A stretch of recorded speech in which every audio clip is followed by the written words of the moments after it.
شب برات بخشش مانگنے کی رات، روزی مانگنے کی رات، مصیبتوں، بیماریوں، پریشانیوں سے، بے اولادیوں سے، اولاد کی نافرمانیوں سے نجات مانگنے کی رات۔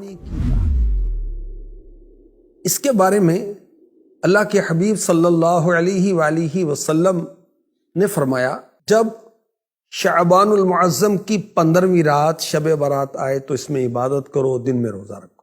بے شک اللہ پاک اس رات سورج غروب ہوتے ہی آسمان دنیا کی طرف نزول رحمت فرماتا ہے اور ارشاد فرماتا ہے کوئی بخشش مانگنے والا میں اسے بخش دوں، ہے کوئی روزی مانگنے والا کہ اسے روزی دوں، ہے کوئی مصیبت میں مبتلا کہ اسے عافیت دوں، ہے کوئی ایسا یہاں تک کہ فجر کا وقت شروع ہو جاتا ہے۔ شب برات کے 6 نوافل کے بارے میں کچھ عرض کرتا ہوں۔ امیر المؤمنین پہلی صدی کے مجدد حضرت سیدنا عمر بن عبدالعزیز رحمۃ اللہ تعالی علیہ ایک مرتبہ شعبان المعظم کی نصف رات یعنی 15ویں رات یعنی شب برات عبادت کر رہے تھے۔ آپ نے جب سر اٹھایا تو ایک سبز پرچہ ملا جس کا نور آسمان تک پھیلا ہوا تھا۔ اس پر پتہ کیا لکھا ہوا تھا؟ هذه براءة من النار من الملك العزيز لعبده عمر بن عبد العزیز۔ خدائے مالک و غالب کی طرف سے یہ جہنم کی آگ سے آزادی کا پروانہ ہے جو اس کے بندے عمر بن عبد العزیز کو عطا ہوا ہے۔ تو شب برات عبادت کی رات، شب برات نوافل کی رات، دعاؤں کی رات، نماز کی رات، کثرت درود کی رات، اپنے گناہوں کو یاد کر کے اس کی معافی مانگنے کی رات۔ اور اولیاء کرام کی یہ روٹین رہی کہ وہ شب برات پر مغرب کی نماز کے فرض اور سنتوں کے بعد 6 رکعت 2 کر کے پڑھتے تھے۔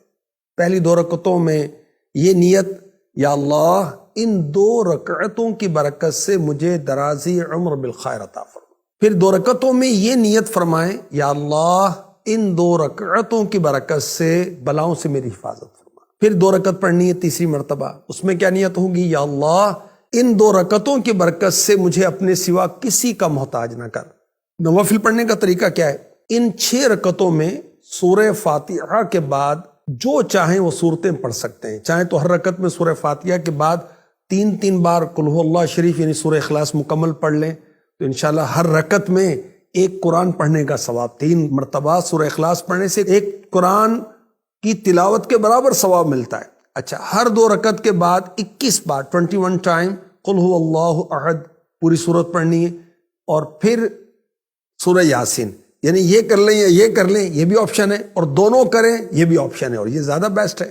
اچھا، یہ بھی ہو سکتا ہے کہ ایک اسلامی بھائی بلند آواز سے سورہ یاسین شریف پڑھے، بقیہ خاموشی کے ساتھ سنیں، اور یاد رکھیں کہ سننے والا اس دوران زبان سے سورہ یاسین بلکہ کچھ بھی نہیں پڑھے گا۔ جب قرآن کریم بلند آواز سے پڑھا جائے تو جو لوگ سننے کے لیے حاضر ہیں ان پر فرض عین ہے کہ چپ چاپ کان لگا کر سنیں۔ انشاءاللہ الکریم شب برات شروع ہوتے ہی ثواب کا انبار لگ جائے گا۔ ہر بار سورہ یاسین کے بعد دعائے نصف شعبان بھی پڑھیے۔ دعائے نصف شعبان جو ہے آقا کا مہینہ، امیر علیہ سنت کا رسالہ جو ہے اس پر آپ دیکھ سکتے ہیں۔ اللہ کے حبیب صلی اللہ علیہ وآلہ وسلم نے فرمایا، جس نے عیدین یعنی عید الفطر اور عید الاضحیٰ کی رات اور شعبان معظم کی 15ویں رات یعنی شب برات عبادت میں جا کر گزاری، اس دن اس کا دل نہیں مرے گا جس دن لوگوں کے دل مر جائیں گے۔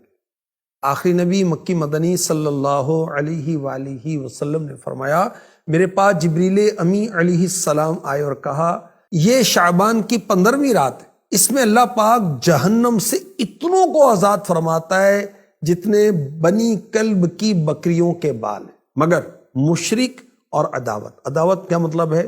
دشمنی رکھتے ہیں آپس میں ایک دوسرے سے، اور رشتہ کاٹنے والے یعنی خونی رشتے ہوتے ہیں ان سے تعلقات ختم کر لیتے ہیں، تکبر کے ساتھ ٹخنوں سے نیچے کپڑا لٹکانے والے، والدین یعنی پیرنٹس ماں باپ کی نافرمانی کرنے والے، اور شراب کے عادی کی طرف اللہ پاک نظر رحمت شب برات میں بھی نہیں فرماتا۔